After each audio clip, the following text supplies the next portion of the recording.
La neige ne les aura pas empêchés de visiter le salon de l'étudiant et de l'apprentissage. Ce samedi, plus de 1100 visiteurs sont venus arpenter les allées du forum Armand Peugeot afin de trouver des réponses à leurs nombreuses questions. Je suis venu ici parce que je suis en terminale bac pro et que l'année prochaine, je ne sais pas quoi faire. Du coup, j'essaie de trouver des écoles différentes de mon métier. Je suis là pour voir les différents métiers que je veux faire et s'il n'y a pas des nouveaux métiers qui m'intéressent. Et quel que soit le métier choisi, la tendance ces dernières années, c'est l'international. On l'avait fait l'année dernière, mais cette année, on l'a vraiment développé. Parce que là, on est vraiment axé aussi sur les écoles. On a des écoles russes, on a des écoles qui viennent des États-Unis, d'Espagne, d'Allemagne. Donc, on a vraiment développé ce pôle international. Parce qu'on est persuadé que pour nos étudiants, c'est l'avenir, en fait, d'aller un peu à l'international. Du séjour linguistique pour renforcer son niveau à un cursus universitaire à l'étranger, les offres sont variées. Mais au-delà de l'apprentissage d'une langue, ces expériences apportent un enrichissement plus global. Une ouverture d'esprit, ce n'est pas que pour la langue. On vit dans un monde où la tolérance est de plus en plus demandée, de pouvoir comprendre une culture,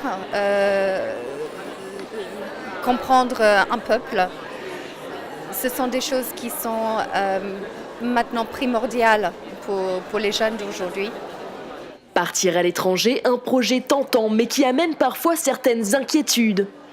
Les inquiétudes sont principalement les équivalences.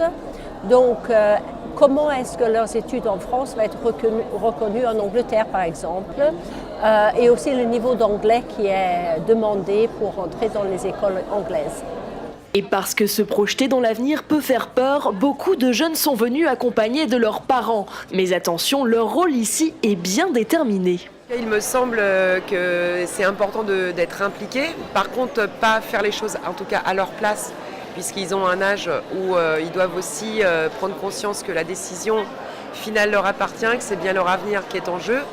Et qu'à ce titre, voilà, on a un rôle d'accompagnant, de conseil bien sûr, mais en même temps, c'est pour eux, je pense que c'est aussi une certaine forme de sécurité que de se sentir accompagné par son père et sa mère dans ces moments importants de la vie. Je les ai laissés se promener dans les différents stands pour qu'ils puissent eux-mêmes poser les questions, parce que c'est pas à moi de poser les questions à leur place. Mais voilà, après ils viennent me ramener toute la doc et c'est moi qui la porte. Voilà. Et les mains sont vite chargées avec près de 110 exposants. Parmi eux des habitués du salon, mais également des nouveautés afin de proposer toujours plus de formation aux jeunes. Donc cette année, on a aussi une partie nouveauté sur la biologie qui nous avait été demandée. On a aussi en nouveauté cette année la pénitentiaire, c'est-à-dire les surveillants de prison qui recherchent.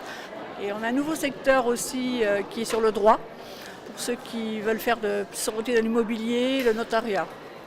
Des rencontres qui auront permis tantôt de conforter ses choix. Pour l'instant, tout ce que j'ai vu, ça me donne vraiment envie d'aller dans l'orientation que j'ai choisie. Ou de changer radicalement son fusil d'épaule.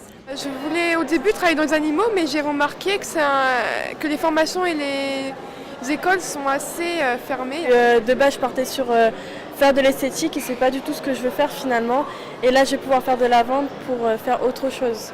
Donc ça m'a apporté ce que je voulais faire vraiment, parce que là, je serais partie dans quelque chose que je voulais pas faire. Maintenant, j'ai un peu les cartes en main pour voir vraiment ce qui peut être accessible pour moi en fait. C'est donc armé de tous les éléments nécessaires que sont repartis ces travailleurs de demain avec un seul mot d'ordre selon le partenaire de l'événement. Le but aujourd'hui c'est oser, vous avez plein d'idées, on peut peut-être les mettre en valeur, vous avez du talent, venez nous voir, on peut avoir les métiers qui correspondent à ceci. Prochain rendez-vous avec l'avenir le mercredi 2 mai pour le Salon de l'Emploi.